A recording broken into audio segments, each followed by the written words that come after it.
Hello everyone.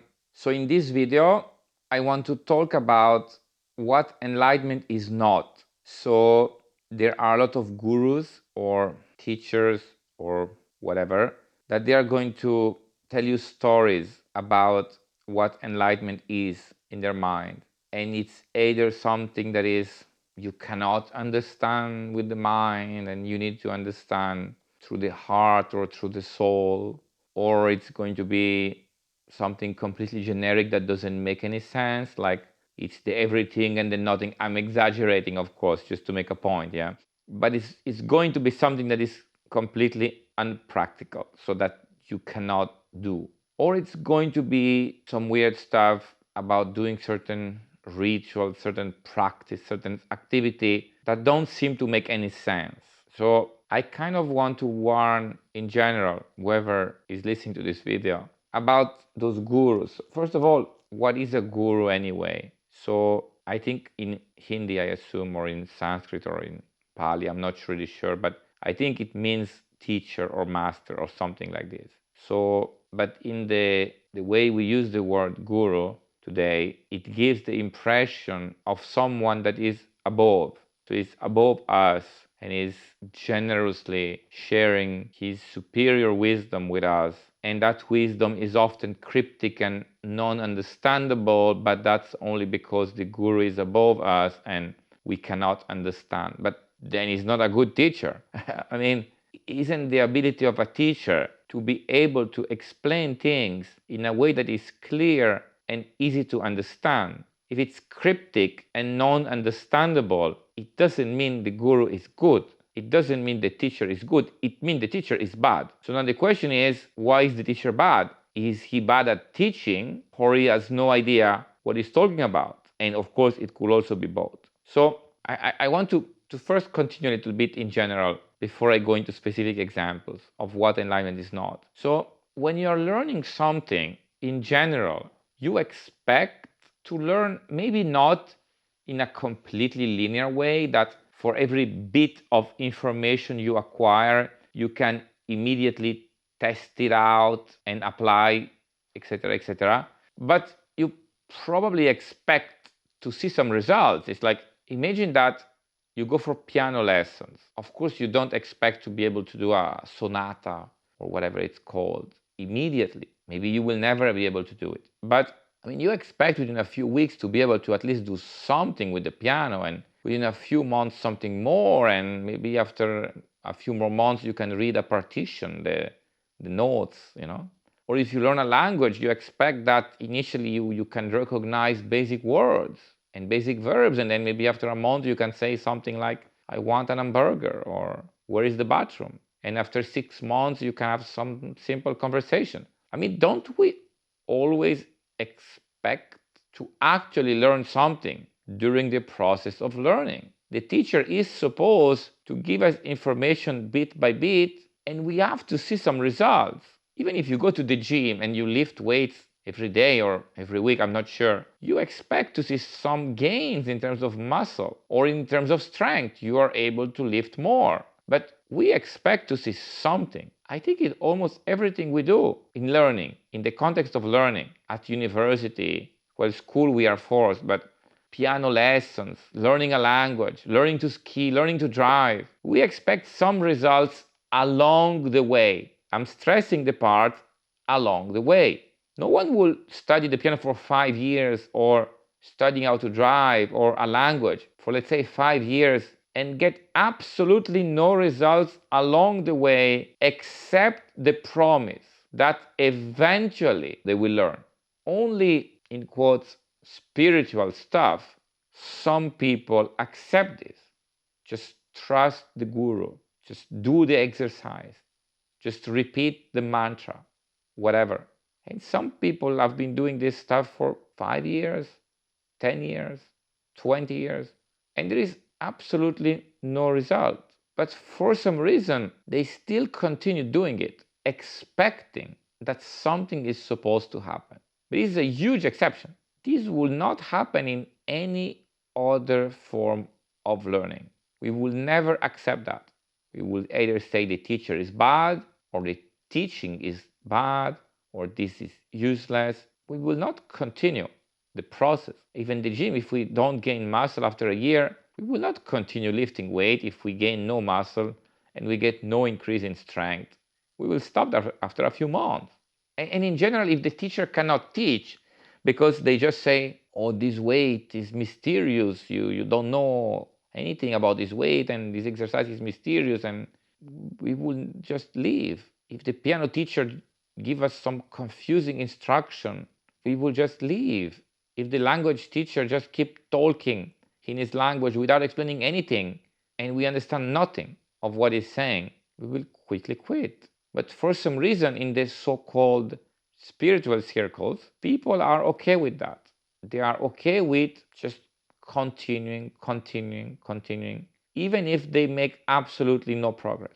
Now, I'm not sure why is that. Maybe they don't really know what the progress should look like. The teacher is not really giving an idea of what the end result is, which is also, I think, suspicious. The teacher may, of course, have no idea what he's talking about. But again, I don't know. So in some way, when you take driving lessons, you're told that eventually you will be able to drive a car, and you know exactly what driving a car looks like. The piano teacher can give you an idea of what type of music you can play. The language teacher can give you an idea of what your proficiency in that language is going to be, and you can relate to those things, usually because the teacher knows. The teacher of the language speaks the language very well. The piano teacher plays the piano very well. The driving teacher can drive well. And probably the personal trainer has big muscles and can lift weights. And it's obvious that he's fit. He has to be fit. But the guru, the spiritual teacher, we don't really know if he knows what he's talking about. Maybe himself he doesn't know. Maybe he's deluded. We don't know. Maybe not, but we don't know. It's hard to assess. All we know is that we receive cryptic instructions, complicated and hard to understand instructions, riddles, big empty words like existence or non-existence or infinity or nothingness or absolute this, absolute that.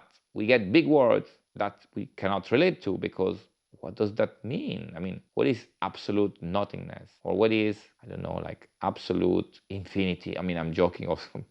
But what do those things mean? No one really knows because they could mean anything. So we are not really learning anything from those things because to learn, we have to make progress. That's what learning means, is information that is transmitted and allows to make progress. So first of all, some information has to be transmitted. If we only hear confusing words, then no information is being transmitted.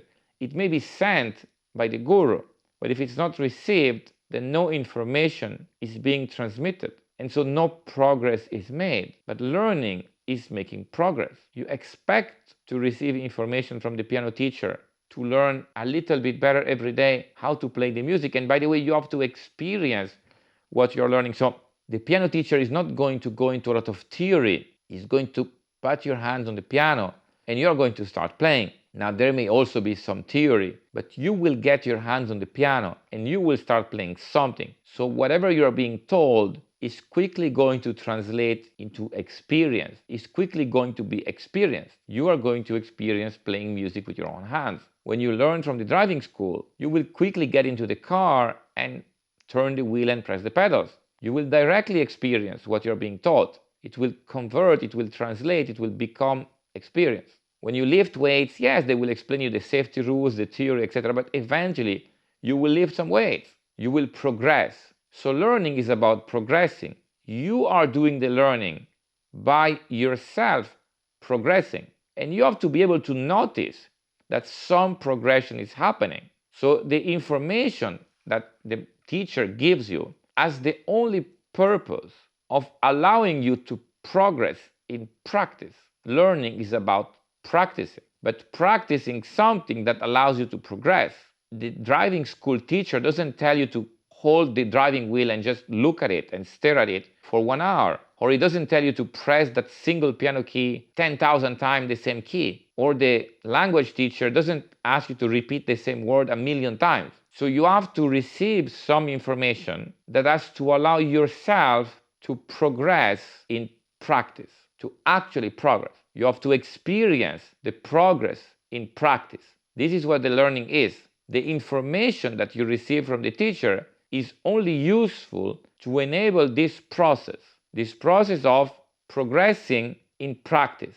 You yourself progress in practice, and the information tells you how to do it, but you have to be doing it. You have to feel that you are progressing in practice.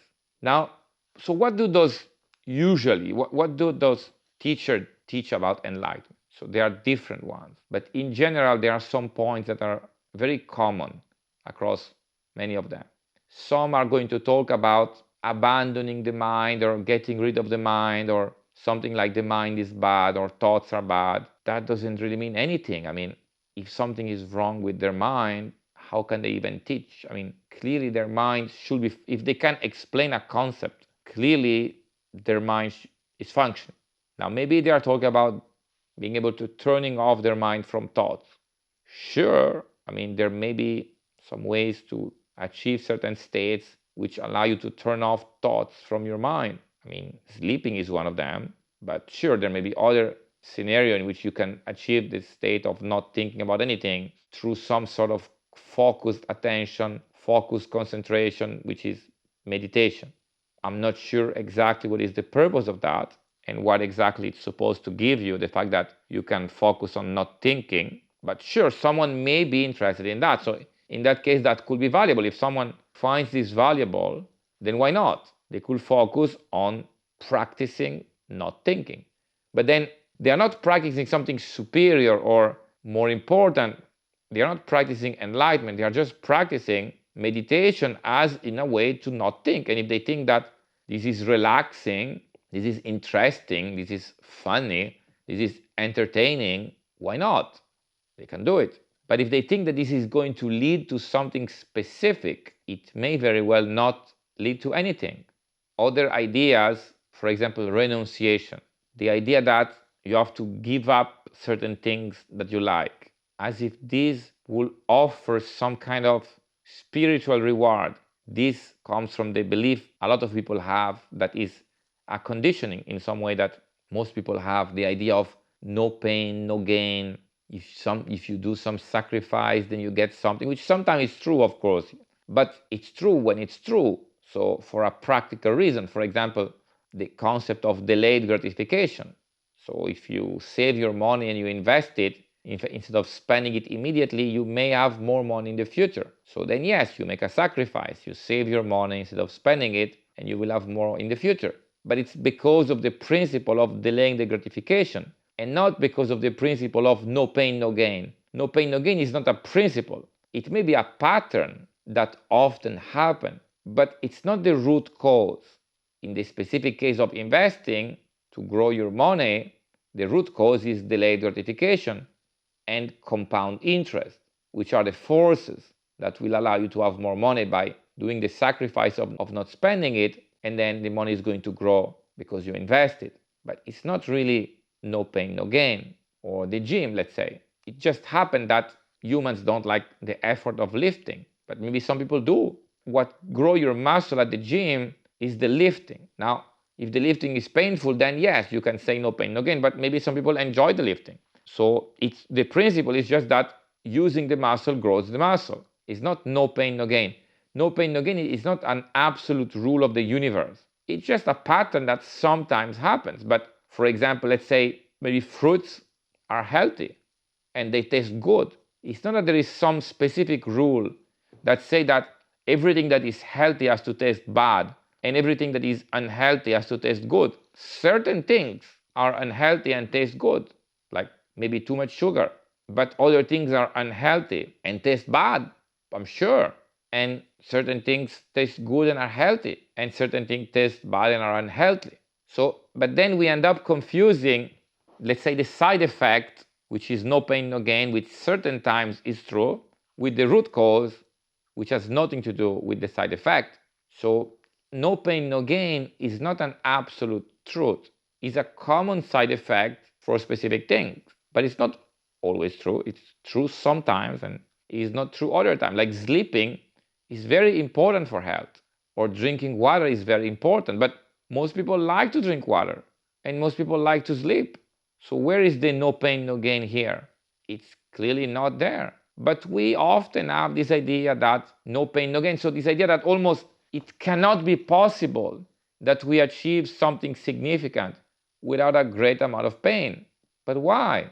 I mean, of course, certain things will require a significant amount of focused learning, focused effort, delayed gratification. Yes, but some people may also actually enjoy what they do. Some people enjoy those challenges. So the point I want to make is that I think it's very important to understand that no pain, no gain is not a root cause.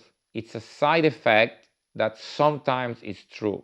But those teachers, they kind of push the idea that no pain, no gain is some kind of universal principle that is a magical rule of the universe. And so, how are you going to achieve, let's say, enlightenment intended as some kind of spiritual state, which of course it has nothing to do with spiritual state? And the question is, what does spiritual even means anyway? So, they have to find somewhere some idea that you have to put effort.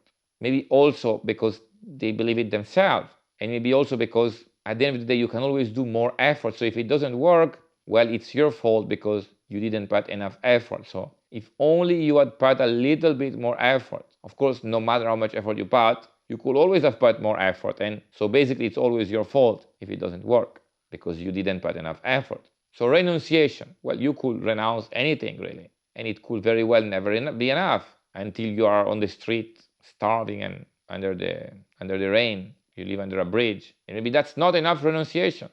Maybe you have to stay directly under the rain, and maybe you have to be naked, and maybe you have to get sick and not even take medicines. I mean, where does the renunciation stop exactly? When is it enough renunciation that finally you can access that state that is forbidden to you because of no pain, no gain? And even by thinking it logically, it clearly doesn't make any sense, because renunciation, if we want it to be significant, should be about something you care about. Because I could say, I renounce owning an elephant, but I don't own an elephant and I have no plans to own an elephant. So it's very easy for me to renounce owning an elephant.